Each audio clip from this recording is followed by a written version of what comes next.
Hi everyone, this is Madeline Hancock from Spinnaker TV. Today I'm sitting down with Spinnaker's creative director, Michaela Haynes, to talk about the Fall 2025 magazine, which is now available in blue boxes across campus. Hi Michaela, how are you doing today? I'm doing well, Madeline. How are you? I'm all right. So my first question is, how did you settle on the theme and cover for the magazine? So Madeline Schneider and I, who is our editor-in-chief, we were spinning a ton of different ideas around. We settled on this one after just kind of having a brainstorm sesh one night, like we were here late, and we came up with the idea of someone's voice being erased and how that was kind of going to be a general idea or one of the ideas that were going to contribute to our magazine. The overarching idea was anxiety, and like a lot of our stories relate to that feeling. But we specifically zeroed in on the idea of erasers and then created kind of a symbolic look with them with the classroom setup and the professor eraser like on the cover. So the theme and the cover of this magazine was definitely something we brainstormed a lot about. It kind of started from this idea of I wanted to kind of juxtapose some of the more serious, hard news issues that have been facing UNF lately with kind of a cute, approachable exterior. And we were also thinking a lot about themes, a lot about how we could symbolize some of the issues that we're facing faculty, students, staff at UNF. And so, one of the main stories of this magazine is about censorship, about people being worried. I mean, throughout all of these stories, you find people who are worried about speaking, or they're self-censoring, they're worried about, being honest and like 100% fully honest about their thoughts and feelings. So, going on the record. So, what better way to represent that than with this kind of eraser theme, I thought. And especially with these cap erasers and the talk about, the future of an educational institution, it kind of brings me back to elementary school with the eraser caps and the pink eraser. And I thought the glasses were cute. So what inspired you to rebrand the social media account to tie in with the magazine? So I follow several different kind of like bigger social media accounts. One of which is a local one, is the Jaguars. I followed them for a long time, and I noticed I think it was about a year and a half ago, they had this really fun Polaroid picture of Trevor Lawrence, and I was like, oh, and then they changed their profile picture to that, and I was like, oh, that might be a kind of a fun marketing thing to do to kind of shock the viewer a little bit, get them to pay attention. So, and we had these beautiful pictures of our eraser, or our professor eraser, and I just decided to do it to kind of get people's attention on the magazine. So, in terms of difficulty to create, this was definitely the harder one. Things kept changing as they do rapidly. A lot of this is based on, we have talk of UNF's agreement with ICE, we have talk of the NIL settlement from July, and these issues have been changing every day, if not every week. So it was very difficult to just have to be like, okay, well, we're sending it to the printer, we're putting dates on it to let everybody know, it was last updated on this day. And I guess that's just the nature of news. I think the last magazine we put out was certainly a feature magazine that was very evergreen. This one is kind of like our little time capsule, I think. And I do like that, and I'm glad that we stuck with that, even though it was more difficult to produce. So do you have a favorite spread, page, or article from the magazine? And if you do, could you please show it off? I think I have two favorites. So I think my first favorite is the media saturation. It kind of has this kind of cool graph that we built with some statistics we got from the UNF Counseling Center.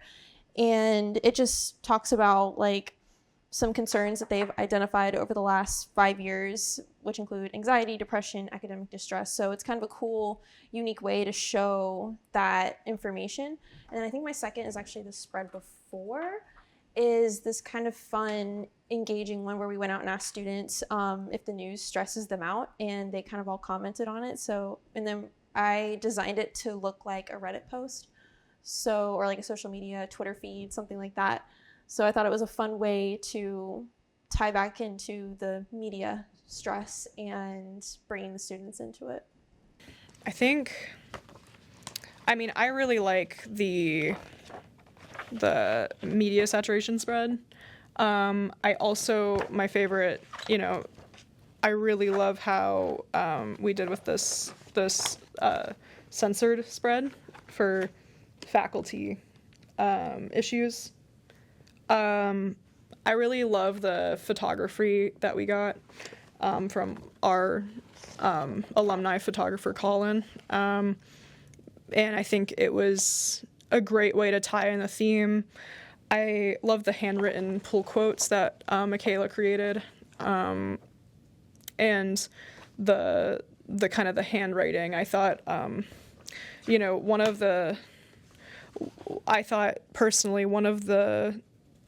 the pull quotes, the very end where we have this anonymous hand writing the pull quote from the anonymous professor, was super important in the spread because I'll show it here,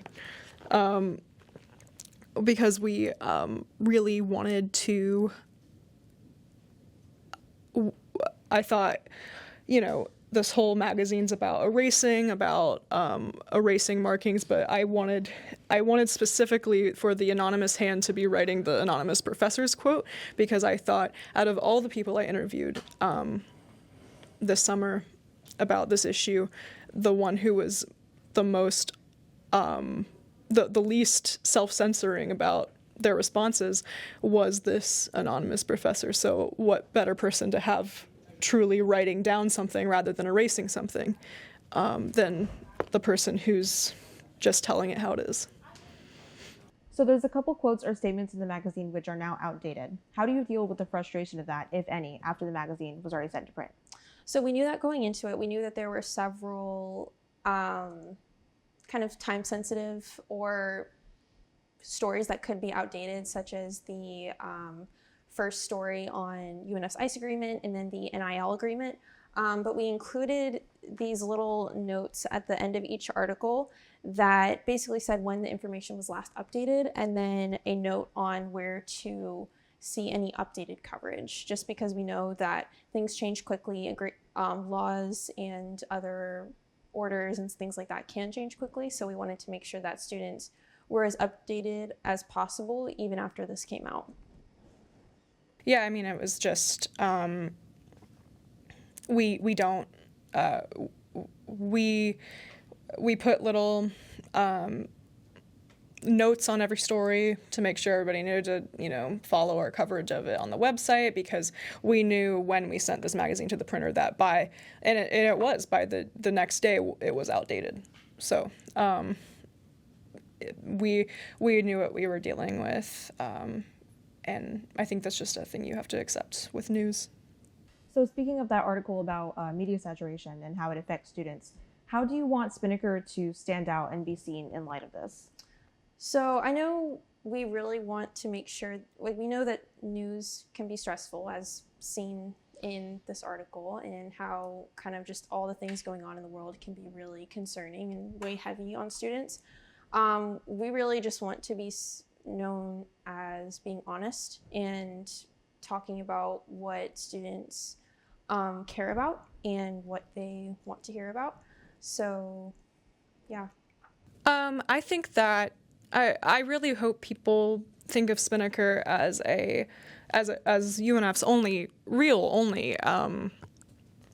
student outlet for free speech on campus in terms of media and press and news. We are the only outlet that students have for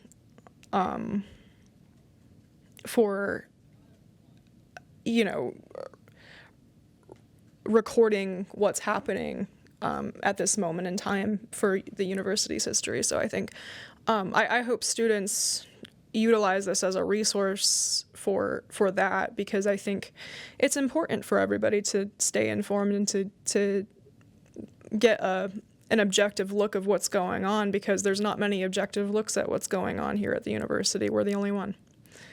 So do you have any advice for the next creative director about the process of creating these magazines? I think my biggest advice is to allow for enough time in the production timeline to really focus on the design. Sometimes I feel like I didn't do that enough. I didn't allow myself enough time to experiment with certain spreads, and I think there could have been, I love the design of it, but I think there could have been some more exploration and finding some more unique ways to show different stories and how design-wise they can kind of come to light. I would probably tell them to use a spreadsheet, which I did. That was a very helpful tool in terms of tracking progress, tracking elements that we needed for stories. I would tell them to be flexible, which is just necessary in any situation, I'd say. But also I would tell them to really listen to the people in the UNF community, listen to what they're concerned about, listen to what they're saying about current issues, because I think you can record news, but what makes a great magazine is when you can write stories about how people feel about the news and how people feel about what's happening. And I think it's crucial to really, not turn a blind eye to your audience, and to listen to what they're saying and what they're concerned about, and to provide proof of that concern, because some people like to deny there's concerns at all. And I think it's important to at least have something that proves that, no, these were real concerns people had. It wasn't just one person, it wasn't just a small group of people, it was a lot of people. And it was the university as a whole has important concerns, and that's nothing to make light of or gloss over. All right. Thank you so much. That's it. And you can find this magazine in all the blue boxes across campus, and you can also read it online at unfspinnaker.com.